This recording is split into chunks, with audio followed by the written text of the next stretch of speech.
White Sox! Go, go, White Sox! Let's go, go, go, White Sox! We're with you all the way. Hey, Sox fans. Welcome back to Good Guys Talk Back. I am Nick Murawski. This is a fan-centric Chicago White Sox podcast. We do this every Sunday night at 9:15. Live, of course. Thank you for joining us. Subscribe to our YouTube channel. Jump in the comments, all that good stuff. As we're kind of crawling, I guess, to the All-Star break, the MLB Draft happening here. I'm going to talk a little bit about that number 5 pick for the White Sox. Sox got some history here as they finish up the first half. Had a rough one against the Pirates. All that stuff and more here in your fan-centric therapy session about our beloved White Sox. Joining me, as always, my best friend, diehard Sox fan in his own right, Pat Hester. Hello, sir. Buddy, it's good to talk to you. And you said episode 280, which is fantastic. And I did some quick math and checking a calendar. That puts episode 300, if all things go according to plan, and neither one of us take vacation or we're gone for a while, December 1st. So is it too early to start planning our 300th episode extravaganza? Start thinking about it, because that's great math, because that puts it around the winter meetings, which will be the kickoff of season 7 of Good Guys Talk Back. Mm-hmm. Winter meetings, which are critical. This is critical for the White Sox in this stage here, and episode 300. That's talk about a lot of things converging in one area. But I think we should start planning. Did we put enough in the budget this year for us to travel to the winter meetings? That's an excellent question. We have to sell a few more T-shirts, but I think it's doable. We have to sell a T-shirt. Wait. That's a few more means. We've sold some. We've sold a decent amount, actually, since we first churned them out. But yeah, we got to sell some more, and we got to get monetized on YouTube, of course, so all the big money can start rolling, and then we could rub shoulders with the best of the best in the winter meetings. Yes, yeah. But you can get credentialed, right? Sure, you can apply for them. You can. You've been credentialed. Oh yeah. They love me. Do it.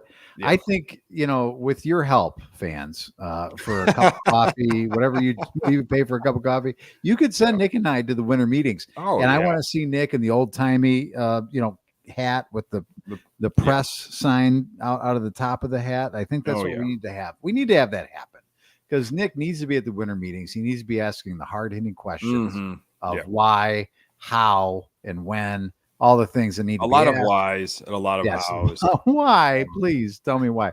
And we'll be at the winter meetings. Why not? Let's just make it happen. We'll do a live show, maybe from a hotel room, but we'll do a live show down at the winter meetings. Wouldn't that be great?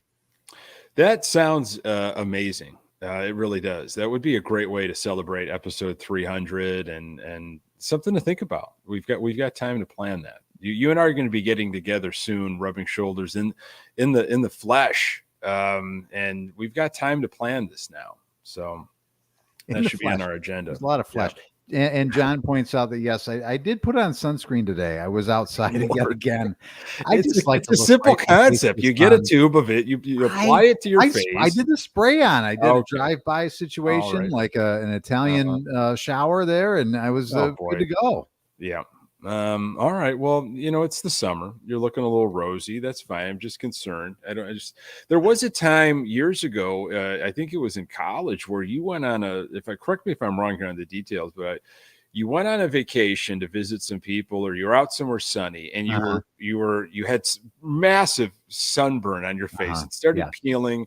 You looked kind of like Freddy Krueger, and you thought the fastest way to get rid of all this was to shave. Just with a razor, shaving off the top layer of skin to get it all. You decided since your face was peeling, I'm just going to shave all of the peeling and the dead skin, and that's how I will remedy the situation. I think that's true. That happened, right? Yeah, that is true. And I would advise everyone to drink responsibly. Yes, always. Otherwise, you'll shave off a sunburn. Yeah, not good choices made at that point in my life, maybe or now or 20 years later.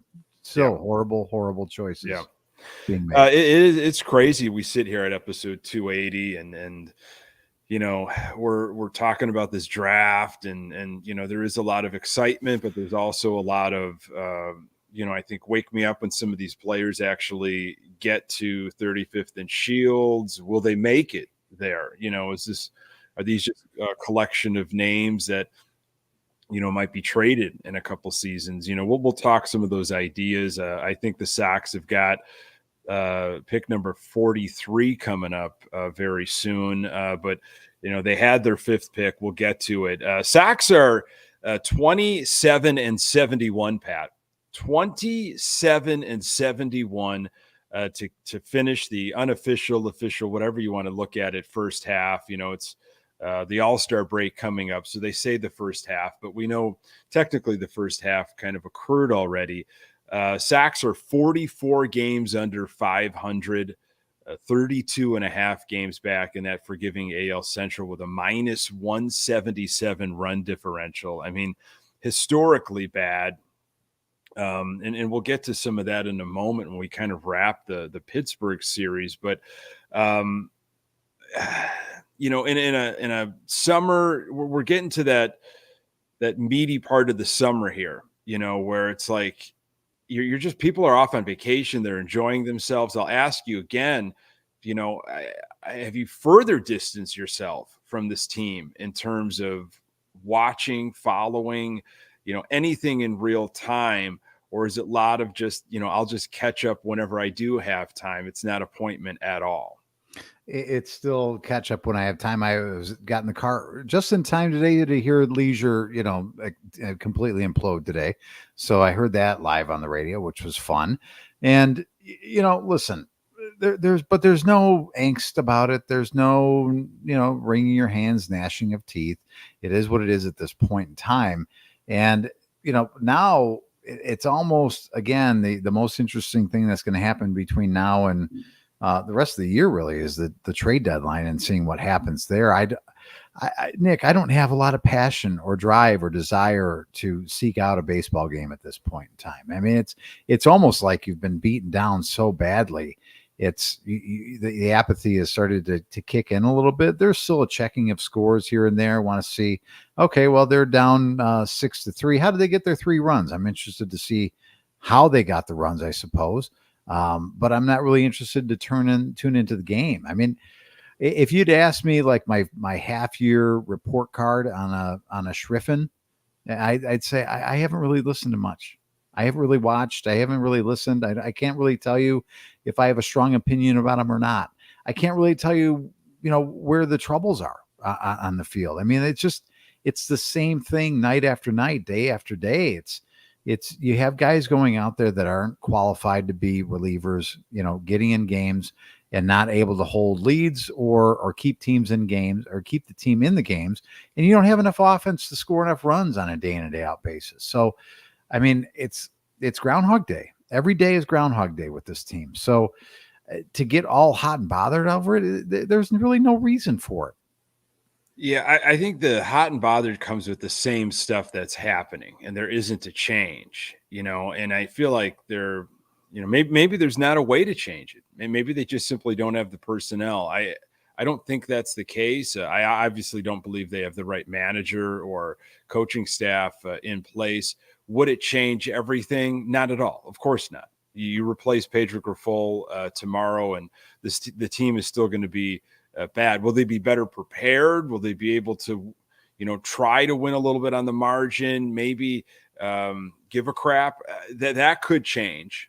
That could change. But they just don't have the horses. And namely, like you had mentioned, the bullpen, we knew that was going to be a problem going into the season. Starting pitching, actually, look at numbers like around early June, the starting staff they've been holding their own and then some.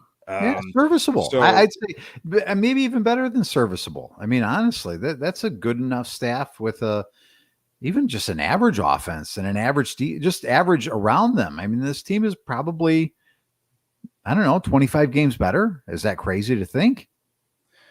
If they had some offense, there'd be just different, and that gets me into this draft conversation that we're going to go into. It's, if you don't watch the team regularly and you're like, what is going on with this team? There's zero offense, absolutely zero offense. They do not capitalize with runners in scoring position, which has been a problem in the White Sox world for a long, long time. They can't manage to hit the long ball when they need it. They don't have guys to hit the long ball. I think they're second worst in all of baseball and home runs with like 85 or something. They just don't have the power. And the guys that you thought maybe you were going to get power from, Vaughn, Jimenez, maybe Benintendi, but I didn't think he was going to be more than a 20 home run guy, at his most.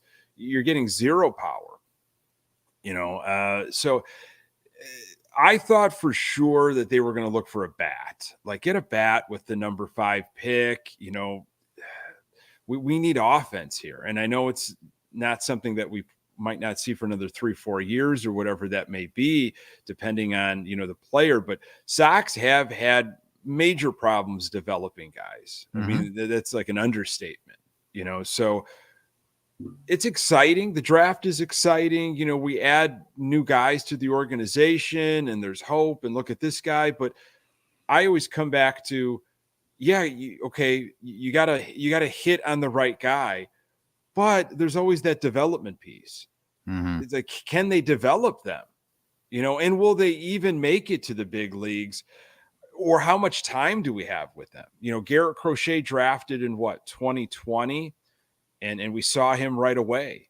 Saw him against the A's. He pitched a little bit. We saw him in that playoff A's series. Now 4 years later, summer of 2024, major, lot of fire over trading him. Yeah. So I don't want to be cynical. It's more of me being jaded and beat down as a Sox fan, but it's like Hagen Smith, who we're going to talk about. Congratulations. Great. Welcome to the White Sox. I don't know how long we have with you though. Yeah. I don't. Yeah. I mean, I've never been a person to get all, hot and bothered over a draft for Major League Baseball. It just doesn't seem the same cachet nearly what the NFL draft does, and even the NBA draft. I mean, you can look at just because the few amount of rounds that the NBA draft has and the number of roster spots there are in an NBA team. So you're looking at those probably are the two sports that really take the cake, I guess, if you were, in terms of draft production and eyeballs and people caring. I guess with the NHL draft, with the Hawks getting Bedard, that was exciting just because of the player that he is. But normally that's not going to draw a lot of eyeballs or care or worry. I mean, the MLB draft is something that has really been forgettable for me as a fan over the years. And a lot of it's because I've never seen these guys play. I don't know who they are. I mean, you look at football. I mean, I'm not the biggest college football fan in the world, but shit, I'll watch a college football on Saturdays just for watching a game and watching football, and it's fun. And then you hear about guys, and then you're watching the playoffs, and you're watching these guys in bowl games, and it's like, okay, I could see my team picking this guy, and that would be a great fit. And then you hear about it all the time on the radio, and people tweeting about it and blogging about it and all this stuff. Baseball just doesn't have that. I mean, there's a lot of great people that cover the draft and cover these players, and I get that, but I just don't feel like it's consumed, at least by me, or the masses really. So you can put out a lot of great tweets, and this is what this guy's going to be, and he's going to look great in a White Sox uniform. I don't know. I really don't know, because I can't tell you the last time I got excited about a draft pick, honestly. In baseball, it's all about the free agency class, right? It's that's really when people care. It's like, okay, I've seen these guys play, I know what they can do, and this is what it's going to cost us. And maybe then you start dreaming, right? That's where baseball fans really go to dream, is during free agency. Where in other sports, maybe it's like, if it's free agency, you're going to overpay and it's going to under deliver for you. Baseball, a lot of times, I feel like you can, yes, you're going to probably overpay, but you're at least going to get what you paid for. I feel like in baseball. In other sports, it doesn't work that way. So I don't know. I mean, I'm not going to sit here and pretend to people that I'm paying attention to the MLB draft. I'm excited about it. Listen, you draft young pitchers. I don't know. Maybe they'll be fantastic. Maybe they won't. Like you said, maybe they'll be flipped. and we're going to be flipping guys for bats, which we desperately need. But I don't know. It seems like we've got a lot of pitching in the minors right now. We're just adding to it. Yeah, there's that school of thought where you don't necessarily draft for your need, you draft for the best player at that spot, in that you're drafting. But it's weird. The Sox did indeed draft a left-handed pitcher, which is their sweet spot. You go back, Chris Sale, Carlos Rodon, Garrett Crochet, Schultz. There's a type. The Sox have a type. They've really struggled developing bats, position players, getting those players acclimated to the big league level. But with pitching, it's been a different story. It's especially left-handed pitching, and so you're gobbling up this pitching. But I've got a theory about it that I'll get to in just a moment. That's not a crazy theory. I think everybody's thought of it, but why we're getting all of this pitching. So Mike Shirley is, of course, the scouting director these days for the Chicago White Sox. And this was what Mike Shirley had to say a few days ago leading up to this draft. It's always important to know where your organization stands. You have to know where your strengths and weaknesses lie, where you're really good at development, what you feel good about. But I don't think any one draft defines a major league team, nor should you draft based off what your major league team needs. You have to be prepared in multiple directions. So, what do the Sox do well in terms of development? And it's pitching. Left-handed pitchers have been drafted quite a bit over the last few years, and they are highly touted, and they're rising up the ranks. And we've got this staff in Birmingham that is ready to go. 2025 should be really interesting. But, I think with the Sox are in a normal organization, though. Like they, under Jerry's rule, they have self-imposed limitations financially of what you're going to do with certain players, how long you're going to keep certain players. And they've got a timeline. And when they hit, hey, we're just not going to re-sign them, so we have to replenish. And look, Sox need bats. They absolutely need some offense here. Maybe that's coming at the deadline. Maybe with all these trades that are supposed to be happening, that's where we might get some offense. Sox took Hagen Smith with the 5th pick, left-handed pitcher out of University of Arkansas. Led NCAA Division I with 17.25 K strikeouts to 9 innings in 2024. As a high school senior, he tied a Texas state record with 7 no-hitters. This is what Hagen Smith, how he talked about, what Arkansas did to help his game, which you might raise an eyebrow because that's a little different of how we do things on the South side. But Smith said all the technology and stuff is really cool, and that can help. But I think just being around high-level talent is day in and day out helpful too. So tech, I don't know if you're going to get that with the Chicago White Sox. We're not really known for doing things cutting edge. We're always a few years behind. And high-level talent, we'll see. But it hasn't been that way for a while. So my theory, Pat, is simply, Hagen Smith gets drafted because Garrett Crochet will be traded maybe now, like at the deadline.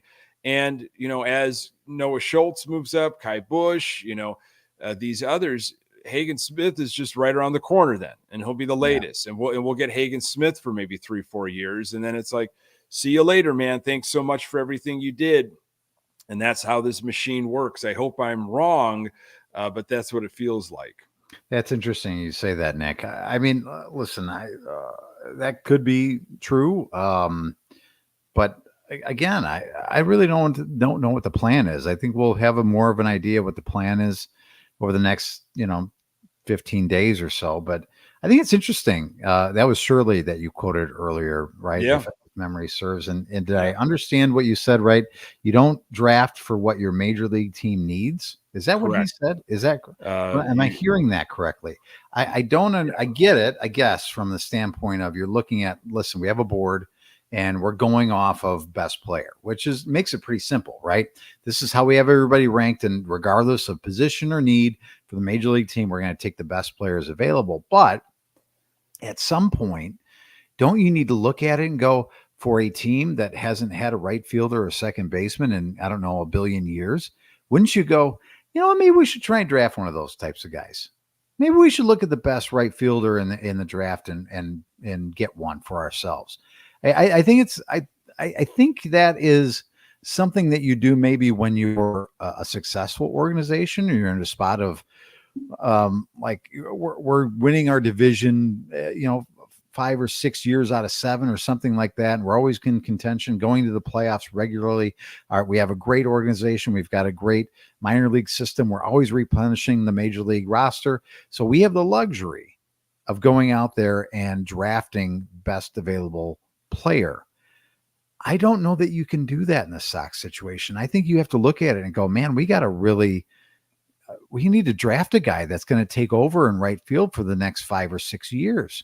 We got to draft a second baseman. We have to draft guys to fill these needs, because I feel like they've been in this situation, and it hasn't really helped them over the years of drafting very pitcher heavy. It seems like. I could be wrong. And again, I'm not going to sit here and pretend like I've analyzed every draft the Sox have had over the last 40 years.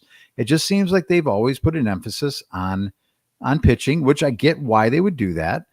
But they haven't been successful, I guess, in taking those pitchers and turning them into, a ready-made staff all the time, like the Cleveland Guardians have done over the years. And they go, well, this guy comes too expensive, and we got this guy coming in, and we're going to win with starting pitching. And that's how they do it. The Sox haven't been able to do that well enough and flip the guys that they've got and turn them into, major league position players. So I don't know. I'm not going to, again, sit here and play GM and say I know exactly what you should or shouldn't do. I just feel like it feels wrong when you say we're not going to draft for the need of the major league club. That feels weird. I feel like that's what you say when you don't know how to develop position players and you're scared to death. It's like, look what happened to Andrew Vaughn. Now, it's not all on the organization, right? I mean, Andrew Vaughn has got to be at fault. Like, how they used Andrew Vaughn, he lost some time in the minor leagues with that crazy draft and COVID and everything. And again, fingers can be pointed in all different places. And maybe it's just like, hey, we just don't know what we're doing. We don't know how to scout bats. We don't know what to do with them. We don't know how to handle all of that. Guys are playing out of position all of the time in the White Sox organization. We bring in guys that put them in different places, and we don't spend money. So that's the other thing. They don't spend money on bats and offense. Like, I'm talking top of the line, high talent, as Hagen Smith thinks he's going to be rubbing shoulders with on the South side. They don't spend money on that. So, then why not go through the draft? But maybe if you don't know how to develop and you just know your strengths and you're like, look, that is a weakness. Our strength is pitching. We're going to stick with pitching. We're not re-signing Garrett Crochet. He's gone. We'll bring in Hagen Smith, and we'll be lucky to have him for 3 or 4 years. It's certainly a strategy. I mean, it's a strategy that has not worked to this point. So I guess continue to do what you do instead of saying, you know what, maybe we need to look at our organization of development. And that's a problem, because I just think you can't shy away from drafting guys that you need eventually to fill a hole. I mean, again, I hate to always go, because they're completely different sports, and I get it. They're not apples to apples, right? It's a completely different thing. But you look at great football organizations like the Green Bay Packers, okay? And I'm saying this as a Bears fan, right? But I have a lot of respect for what they've done. They would continually draft quarterbacks year after year after year, even though they had one, because they knew, listen, we can move this guy and do that. But that was their strategy, and they wanted to do it, and it's worked for them. Now, it hasn't, won them as many championships, I guess, as they've wanted, but that was their strategy. We're always going to draft a quarterback no matter what. And I like teams that have good strategies. I think that's something that you can, bank on with good teams. And I just don't think the not drafting for what you need for a major league club is a really successful strategy. I don't know.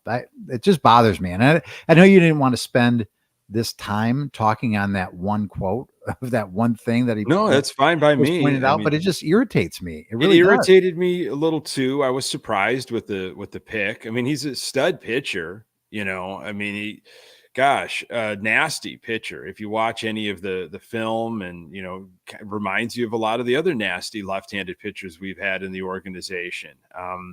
But there were bats that could have been had. You know, they were gobbled up right after the White Sox. I think pick 6 and pick 7.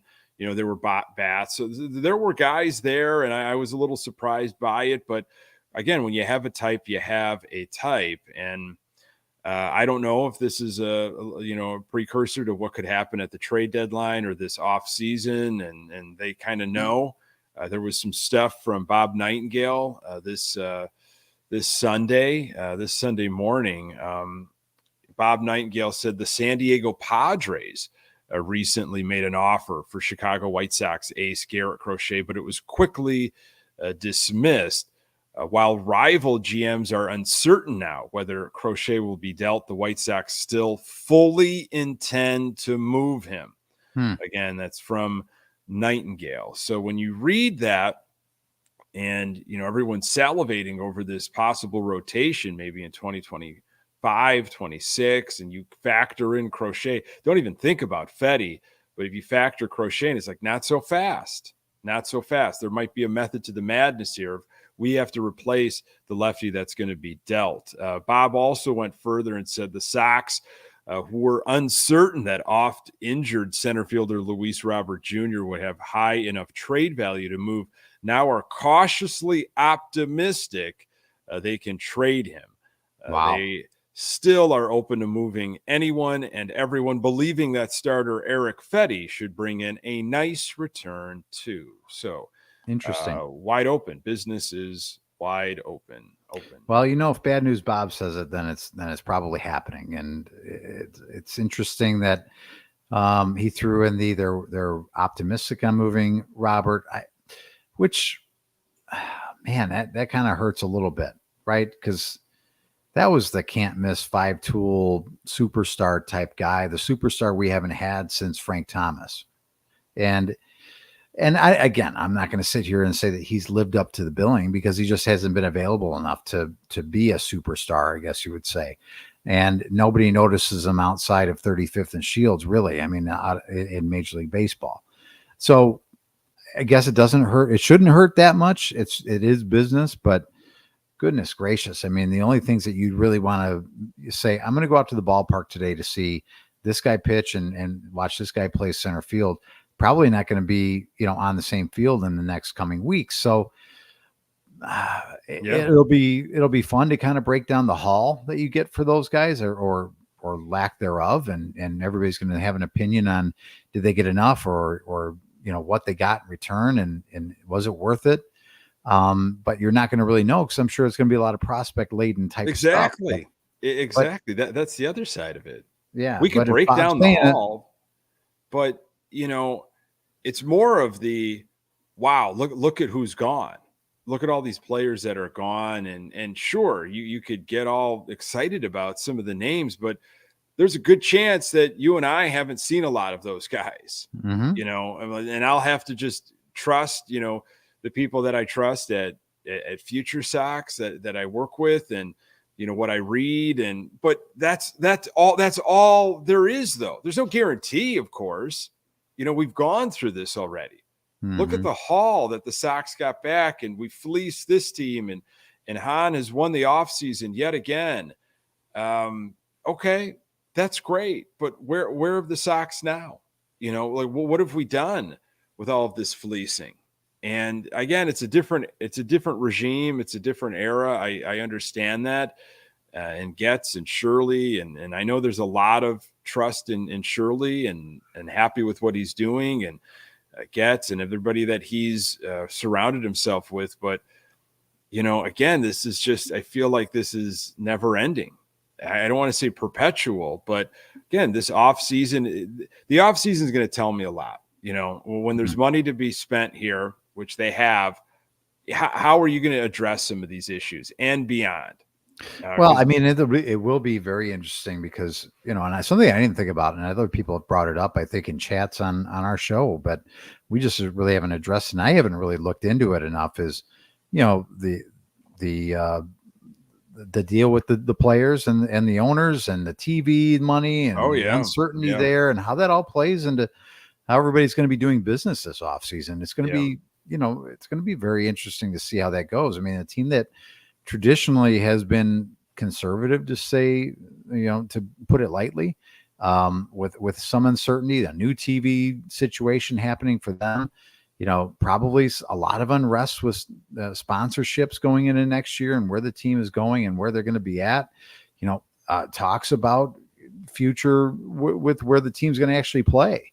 I mean, a lot of that conversation has died down as of late, but I mean, that's still swirling. So as an owner of a team, you have to take all that in consideration and listen, at some point, the decision will be made on this is all we have to spend. This is all that's in the budget because of all this uncertainty that's going to be going in, not just with, the players on the field, but everything that goes around with putting the product in somebody's home or putting people in a stadium somewhere down the line.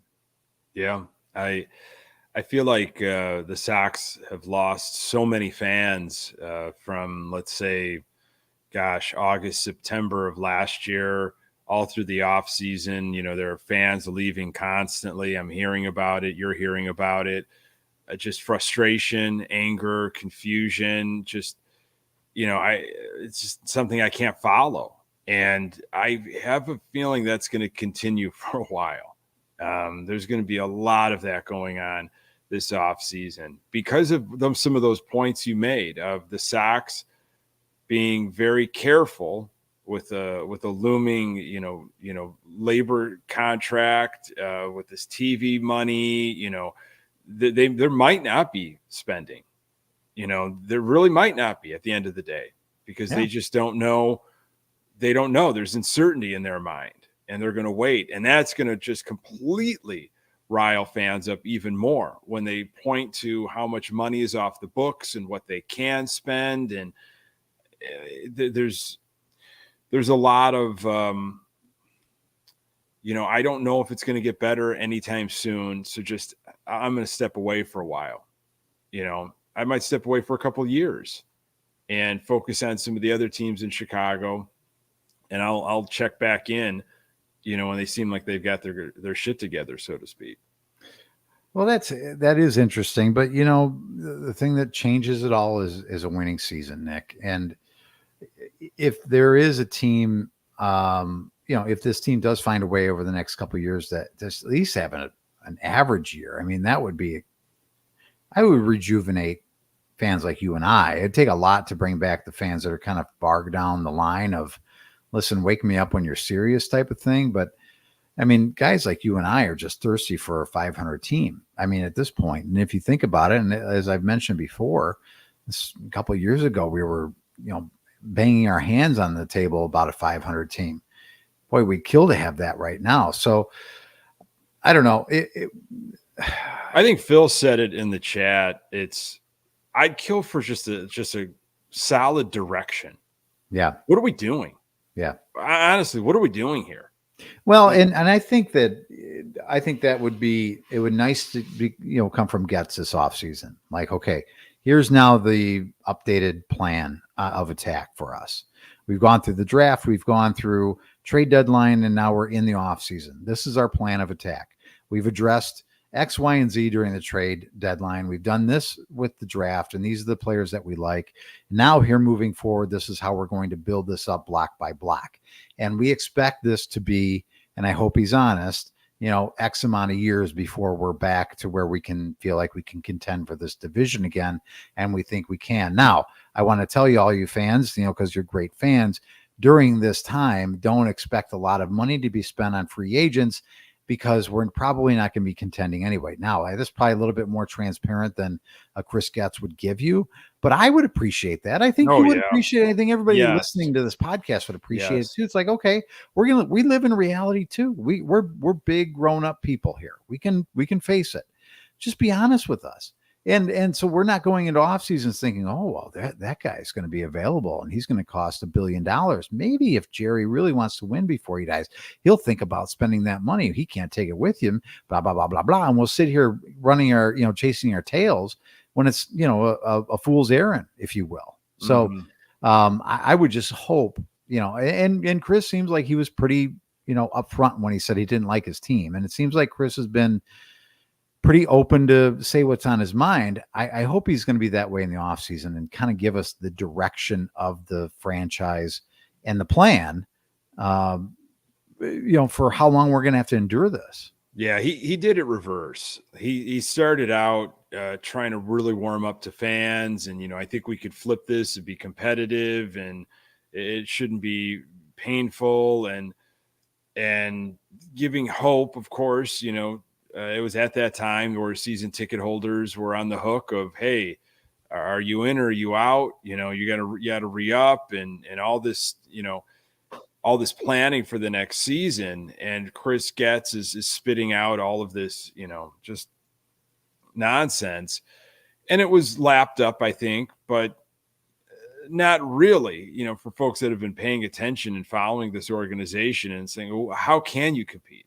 Look at this roster. Look at how you typically behave when it comes to the winter meetings in the off season and everything. So he started to come around eventually, especially when the Sox tanked, like by the end of April, it was like, okay, you could give us the truth now, Chris. I think he started saying things that he should have said probably way back in August. And maybe he's learned that lesson. Maybe after this season, he will be more transparent and just give the black and white and because you can't hide from it. You can't hide from what you just saw. And when we anticipate the second half is just going to be as ugly, if not worse, than what we just saw right now. So it's going to be a well over 100 loss season. You can't hide from that. Back-to-back 100 loss seasons. Hey, you got to give us to it straight. Well, but I also understand why you lie at the same time. Listen, you've got millions of dollars in sponsorship money that's going to be spent, hopefully, on your team that you need to have your marketing people trying to, gobble up and you're trying to get butts in seats and for season ticket holders and selling season tickets and, game to game tickets and all the stuff that you need to try and sell. I could understand why you'd say, well, we're going to compete this year. It's going to be maybe a struggle. You're going to put a lot of sugarcoat on it, but, I could see maybe businesses or whatever. Okay, here, great. Here's my money. We'll continue to sponsor whatever. It's a write-off. I'm really curious, and to each their own. I'm not judging you. You do you, man. Absolutely. I'm not trying to, rain on that parade of yours of wanting to have hope, but I'm just more curious of what you would hear as a fan and say, oh yeah, I think 2025, we could be competing for this division. I think things are going to completely flip. I am into it. I see a path. I just am curious how you would, how you would invest or why people would continue to invest. And I know people invest for all different kinds of reasons. Hey, life is too short. I'm going to go watch White Sox baseball. They're going to be horrible, but you can't beat being at a ballpark type of thing. I get all that. But in terms of I'm going to invest because I think they're actually going to be competitive, that I'm really interested in. Like, wow, I want to know more of how you think that way.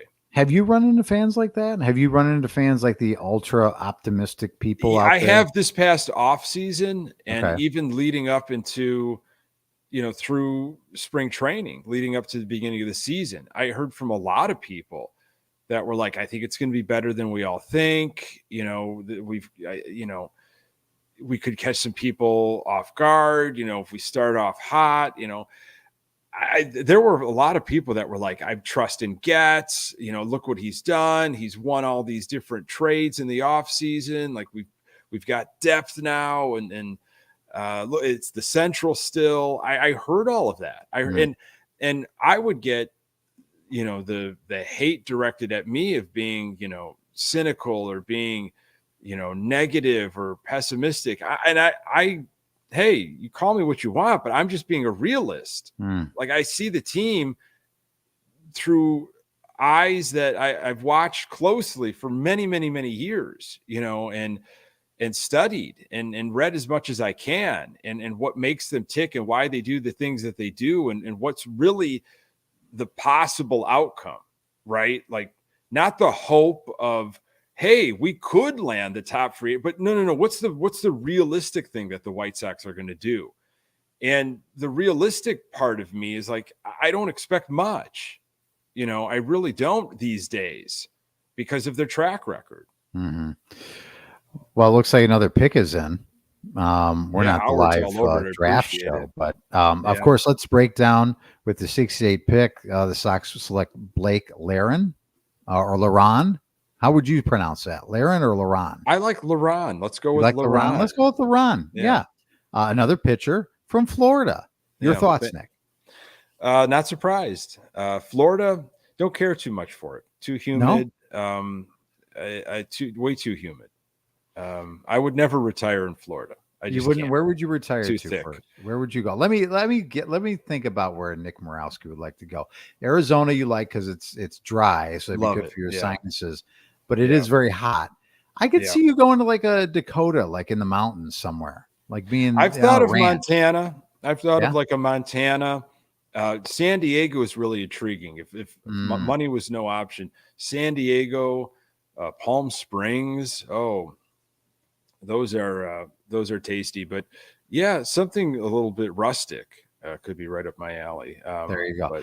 And Howard tells us it's Larson, not Laron. So now we've got to completely shift from that. Thank you, Howard. First for your Howard information, and now for your correct information. So Larson. So Howard was just typing fast. It's all good. That's an error on him. You put it down in the scorebook as an error on Howard, and now he makes us look like fools. We're going to break down Laron. I had all kinds of thoughts on a Laron. Now I got to come up with our thoughts on a Larson. Oh, I'm sure he's going to be a wonderful, well-developed pitcher.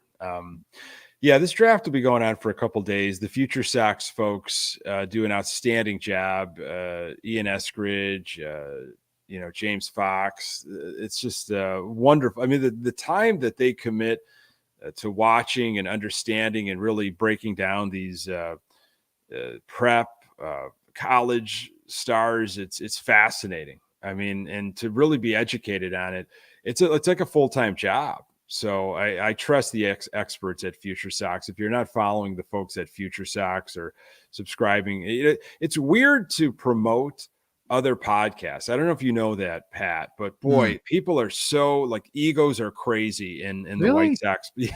Can you imagine in White Sox podcast world? Like, I feel like there's not a lot of like trying to build other people up. We're all in it. But I know people are out to make their own money and their side hustle, and they're trying to make money off of this. I get that, so they're not going to promote other podcasts and whatever. But hey, we're all just here just because we love this team. We're crazy enough to do it, and more eyes on the White Sox. Whatever. There's a lot of talented people that do it. I don't have a problem promoting people that I respect and really enjoy what they're doing. If it means you listen to a little bit more Future Sox right now, hey, you know what? I don't blame you, because that's what's going on with this team right now. So they do a fantastic job at Future Sox. But you want to get to this team, this actual White Sox team, and how things finished up this first half. And oh, my goodness gracious, yes. How about it? Sox lose the finale against the Pittsburgh Pirates 9-4. Yeah. They enter the All-Star break 27-71, the most losses by a team entering the break in history. In history. The Hawk from Florida. History. Yes, Alexei. Yes, yes, yes. Unbelievable. I mean, it's just Again, so when I go back to all the people that told me, I trust in Getz, I think something's going to be cooking here in 2024. I'm like, I disagree. And it's not like I want to go back in people's faces or anything, but not only is it a rough start, but historically bad here in this first half. So on a 4-game losing streak, Sox were 38-54 at the break last year and ended up losing 101 games. There's a difference of 17 games there. So they're going to probably blow past that because we know what's going to happen at the deadline, and August and September are going to be rough months. I'll go to Friday when this series got going. Crochet, they're starting to really slow Crochet down here. It was his last start before the All-Star game, which he is selected to. He only threw a couple innings. They were pretty clean. And then Jonathan Cannon came in, not terribly sharp, 6 innings, 7 hits, 4 earned runs, a couple of walks, and 4 strikeouts. Now, Pirates in town this past weekend, Pat, and they've been bad over the last few years, getting high picks, and they've been developing pitching. And we're seeing some of their young pitching, just phenomenal what some of their pitching is doing. So regarding how the White Sox should copy what the Pirates have done with pitching, this was Drew Thorpe. We see what the Pirates did, and it's kind of what we're trying to do here, build around Crochet, myself, Cannon, and the younger guys coming up and just try to turn this thing around. The Sox have developed a stable of intriguing prospects in the minors. Half of the team's top 10 prospects are pitchers, according to MLB.com. So, yeah, that's intriguing. Okay, that's like, wow, we've got a model right across from us and what the Pirates have done. Sox can develop pitching, but will they hold the pitching? Anybody can just start drafting the pitching, but it's the retaining, it's the holding that really separates yourself. And I don't know about that. He throws Crochet's name in that building around. I'd love for that to be the plan, Pat. I'd love for that to be the plan, but sadly, I don't think that's going to be the case. It doesn't seem that way, according to what our buddy Bad News Bob had mentioned. And you're talking about, you're going to model what the Pirates are doing. I mean, they're a 500 club right now, 48-48 as they enter into the breaks. So again, as I mentioned before, I'd kill to be a 500 club at this point. So I guess you could look at the Pirates and go, okay, this is what's going on and this is what works. And they find themselves in the middle of a playoff hunt, really, when you're talking about being in the Central Division in the National League, 6.5 games out. I guess you could look at that and going, okay, this is what we want to model. When you first started saying it, because I had to actually look it up to see where the Pirates were at, I thought this is really what you're going to model yourself off of. First of all, you're going to model your coaching staff and your general manager off of Kansas City. Yeah. And now we're going to start modeling our ways after the Pittsburgh Pirates, to the worst run organizations in baseball over the past, probably our lifetime, when you think about it. I mean, there's been some obviously highlights within that with both organizations, but geez Louise, can we pick a better team to try and model ourselves off of? But the Pirates aren't going to retain that pitching. They don't spend, just like the White Sox. Yeah, absolutely. So, so it's a model, right? Yeah, you could look at it and go, it's working for them. But eventually, Nick, you do have to score runs. You can't, I don't know what the number is, and I'm sure I could look it up real quick, but I'm too lazy to do it. I don't know what their average runs per game is, Nick. I have to say probably 3. Is that, if I was a guess? I mean, they're like this, they're the worst team in all of Major American League with offense. I think they're bottom, 2, 3 in all of baseball with numbers across the board in offense. So it could be something like that. Yeah. What they're averaging. So yeah, you can look at it and go, wow, we got a lot of great pitching, but listen, man, you got to start putting runs across the plate eventually. And you've got to score 4.5, 5 runs a game to really compete in anything, just to be a 500 club. So again, Stone said it in the telecast today, and it's exactly what you're talking about, Pat. Like Stone said, you got to have the offense. You got to score the runs. You got to you give yourself a pad, a cushion for when mistakes happen, and they're going to happen, especially with a team like the Sox. And when you don't have any, offense and you're not scoring runs, like every little mistake, Benintendi laying out in left field late in the game really went for broke. Yeah. And missed it, went all the way to the wall, opened up a huge inning for the Pirates. Jordan Leisure man, everything is in the zone. Everything is hittable. He has really fallen off from where he was at the beginning of the year. The league has adapted. Hopefully he now can make some adaptations, the rest of the year and beyond. But anyway, you're right, Pat. You're absolutely right. And that's where I thought maybe there would be a bat drafted at 5 just to change things a little bit. Like, we recognize we need some offense. We know damn well we're not going to go get it in free agency. Maybe it's coming through the trade, but it sounds like, the Sox might not trade with anybody if they want, guys with ultimate upside, and teams are like, well, yeah, everybody wants that. And we're not going to give you all of our total upside guys. So, listen, there's one thing to be said about drafting a bat, but also I think it's important to talk about what position he plays, because for a while we had a log jam at first base and DHs. It's like, listen, we don't probably want to go down that road again, where we just have guys that are unable to play anywhere else in the field. I mean, can we get an outfielder that maybe can play 2 or 3 of the positions in outfield and has a bat that can be, something that we can count on? I mean, listen, not everybody's got to be a superstar. Can we just start drafting players that are going to be contributors to a winning team at some point?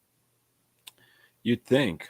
Again, hey, we don't know what's going to happen in July 30th. And, they might have something up their sleeves here to change the tune of things in terms of bats and position. But anyway, Andrew Benintendi had some thoughts on the first half, and this is how he saw things go.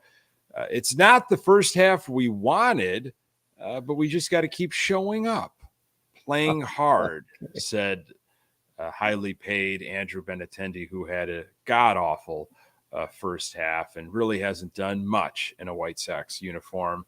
And go back to Stone as I'm watching the game on Sunday. Stone's making all these excuses for him. Like, well, he's starting to finally look right out there in left field and move. Like, for a while, because of his Achilles, he couldn't go, he couldn't shift to the foul line to get a ball. He couldn't move in to catch a ball. Like, why was he out there? Why? I mean, it's a classic White Sox situation where we bring guys up that aren't even close to 100%. And we're like, well, we just need you to keep playing. And, that's costing games. There's a lot at stake. Now, again, in this season, does it really matter? But that's been such a White Sox way that it's aggravating to hear that just talked about. And if he's going to lay on that as an excuse at the end of the year, I don't know, but I know he's been banged up. But Andrew Benintendi, gosh, what a bust. Yeah. And you think he has that written on his mirror, just show up every day so you can get paid? Just remember, you're getting paid an awful lot of money to be awful. So just continue to show up. Everything's going to be okay. And then he drives to the ballpark and he collects his cash and, probably lets a ball get by him. And he did it on a home run today, though. He showed a little power. So that was something. Yeah. He turned on one. That was fantastic.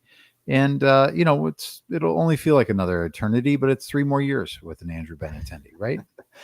Yeah. Trey, he did say that. Trey in the chat said, didn't Benintendi also say, yeah, everybody needs a break. Yeah, he did say that too. Crawl into the half, crawl into this break. That's for sure. Sox scored 7 runs in the series, 7 runs against Pittsburgh. They were 5 for 27 with runners in scoring position in the series. It was the team's 13th time being swept this season. Again, we're just at the break. This was our fearless leader, Pedro Graal. You can't pinpoint it in one area because there have been times where we've made mistakes mentally and physically on the field defensively. There have been times where we have not executed a game plan. There have been times where physical mistakes on the pitching end, we leave a ball out over the plate. We've just got to reset, take this break, reset, and play baseball, Graal said. Do you think Graal makes it past the All-Star break, or are we all kind of understanding that he's just going to finish off this season? There's no doubt in anybody's mind.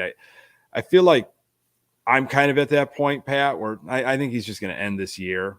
It's sad, but yeah, I don't think. I mean, listen, if there hasn't been any kind of rumor from Bob Nightingale that he's going to be let go or relieved of his duties sometime soon, I don't think it's happening. So, does it matter to this point? No, it doesn't matter now. I mean, I think you've gotten past the point of if you wanted to change managers, I think you do something maybe after the first month of the season or first month and a half and go, wow, we knew we were going to be bad, but it's really worse than I thought it could be.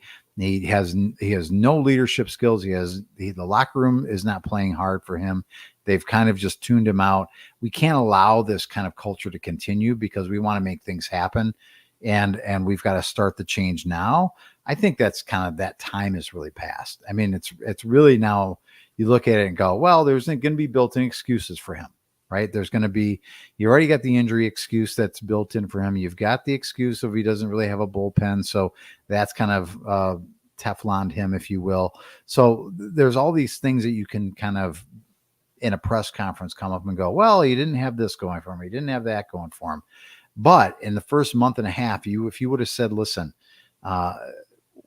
we really were hoping to at least make some noise in this division, and this team has really tuned him out. We're going to have to make a change. That's when you do it. Now it's like you're past the point of no return. There's no point in doing it at this point. So you might as well just ride it out. There's no reason to bring in an interim and disrupt anything else that you might have going on that I don't know what you're disrupting, but there's no point in changing it now. But I could not. Can you imagine? I mean, he signed a 3-year deal, if memory serves. So he would have another year left on his deal. Can you see him coming back for his as a lame duck manager in his last year to kind of save his job?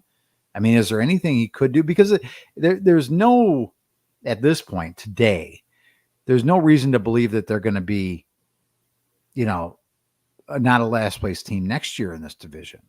So he's not going to be managing, to really show what he could do, I guess. So there's no reason to bring him back. I don't know. That's interesting. Yeah. It's tough for me to think about him coming back for another year. He's so bad. I think he is just awful. And I mean, one of the several reasons where I just was like, you know what? I can't continue to just fork over my money as a season ticket holder. For you to not even do your due diligence and look somewhere else. This guy clearly was in over his head, and you let him run it back, and he just proved it once again. Again, just the little things that were supposed to be done, he has not been able to handle that. I just can't see them bringing him back. I know he's in good graces with Getz, and he seems to be buddy with Jerry. I just can't see it, and you could say, well, 2025, the Sox aren't going to be good, which I don't think they're going to be very good in 2025. They're going to be really struggling. It's going to be such a development year. Is he the guy you want when there is all these development and young guys and this is a transitional period? I don't think so, because if he's not the guy long term, I think you get him out as soon as possible. He's not the future.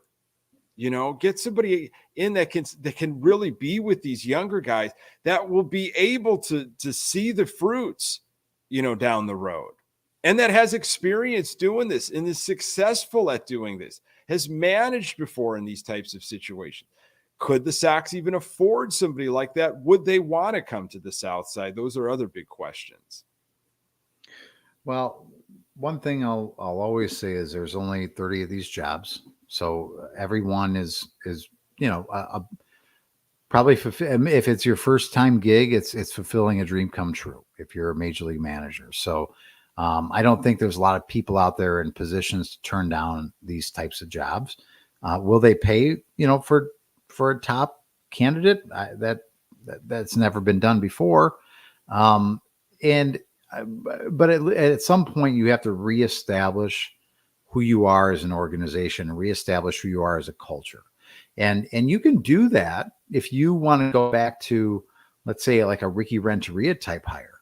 I look back, I can't believe I still to this day look back so fondly on the Ricky Renteria era. But man, I really, Ricky's boys don't quit type of stuff that was going on, just seeming like they played for that guy. They cared about playing for that manager. That manager cared about them.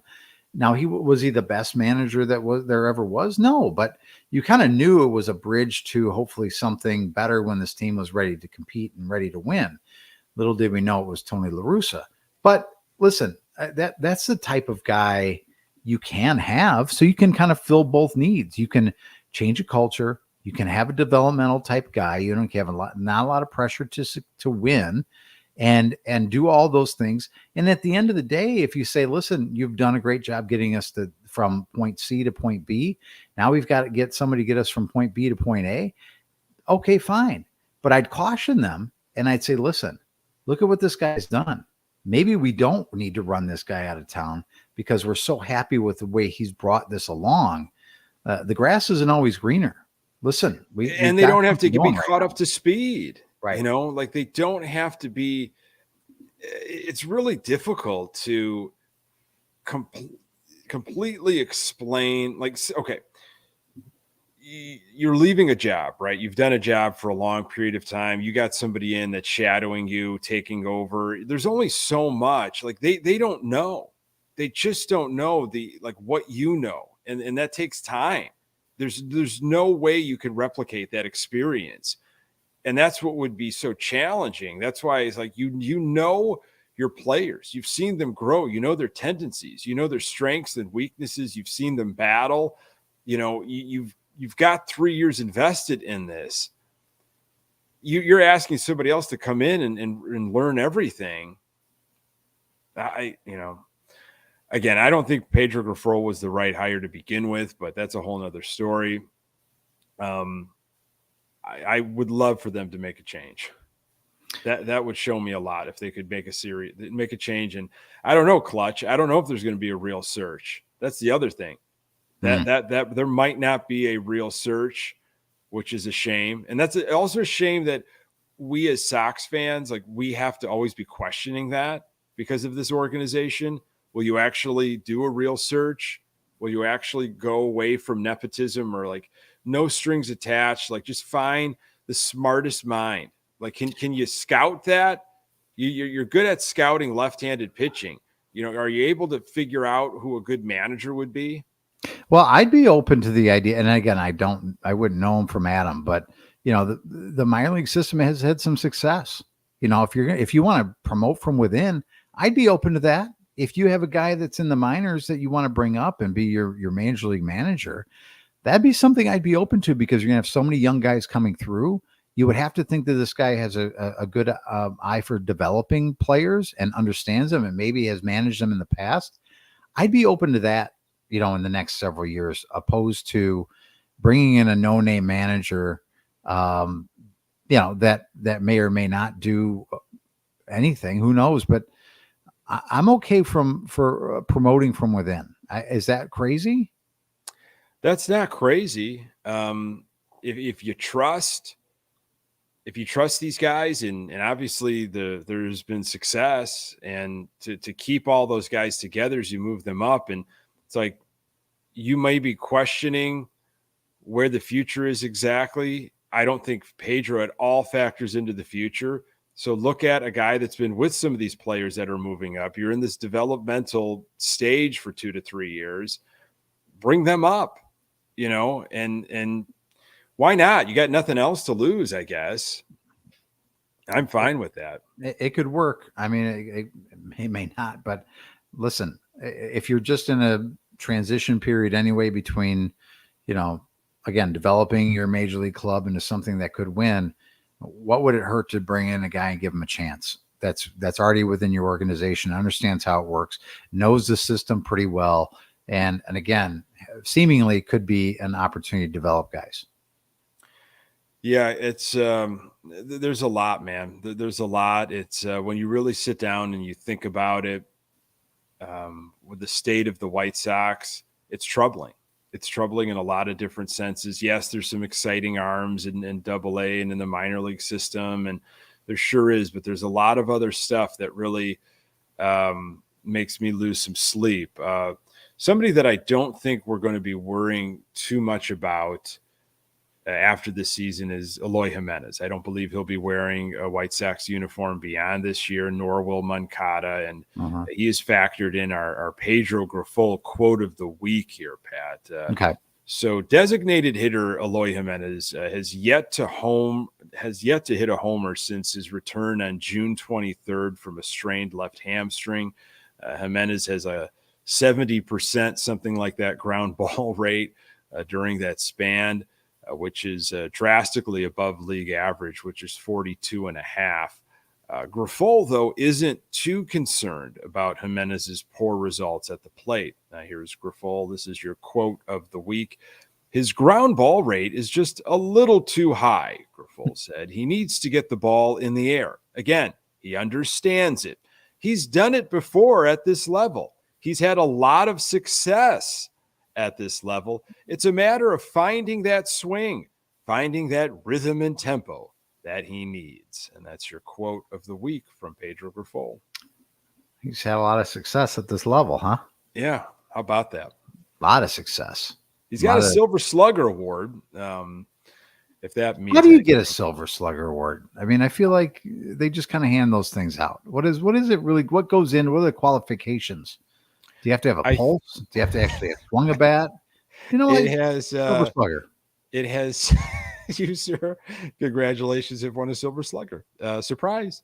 Are you surprised? I believe it's based on position, and you have the best offensive stats for that position that you've played. Players could also vote on it. I have no. This hasn't been a long, it's maybe 20 years. Silver Slugger. Because I feel like around. A Silver Slugger, like who the hell cares? I mean, I don't understand what it means to be a silver. So let's look that up, get some information for next week, Nick. We'll have a whole week to research that and grind those numbers out. But listen, I get it. You're protecting a guy, but Eloy, God bless you. It was a fun ride, but I will be so happy when he's not our problem anymore. And I feel bad because it's mostly because of injury, not because he's been a malcontent or a bad guy or things like that. He just, listen, it wasn't what we thought we were going to get. I actually, this past Friday, donated an Eloy Jimenez signed baseball bat for a charity golf outing, right? And I was carrying it from the office to the train station, right? This Eloy Jimenez bat. And as soon as I turned the corner onto State Street, I pulled a hamstring, and I don't know why, but I fell to the ground like like my hamstring had ripped off the bone. It was terrible. So, I mean, listen, God bless you, Eloy. I thought you were going to say that some, wonderful panhandler in the city of Chicago, some vagabond, was going to beg you for the bat and said, who signed it? And you said Eloy Jimenez, and they're like, ugh, gross. No thanks. And they just turned away and walked. I can't get anything for that. That's completely worthless. Yeah. Well, it was something, man. I mean, when we explore this 2021 team, which I think we're going to do in the off season, when we need some material and go back and look at the 2021 team and who's still around and what has happened to everybody, and even like when he was supposed healthy, which now we know he was like back in the lineup when he wasn't really healthy, he was not producing at all at the clip that we thought he was going to be producing. And that the amount of eyes that have been on him since he came into the system, and it didn't work. Basically what you could say, it didn't work out. Sorry. Thanks, Pedro. Thank you for telling us. Yeah, but he's had a lot of success, so that's just what didn't work out. Yeah. Well, we got to thank everybody for being in the chat. Really appreciate this on a Sunday night. It was the summer. It was a hot, warm weekend in the Chicagoland area. You got the draft going on. A lot of things happening. We really appreciate you spending Sunday night with us live. And if you're catching up on the audio, We do appreciate that. Podcast available absolutely everywhere. Pass it along to Sox fans in your life and subscribe to the YouTube channel. That really means a lot. We're on Twitter X at Good Guys TB. We've got a Facebook fan page. For Pat Hester, I am Nick Murawski. Until next time, go Sox.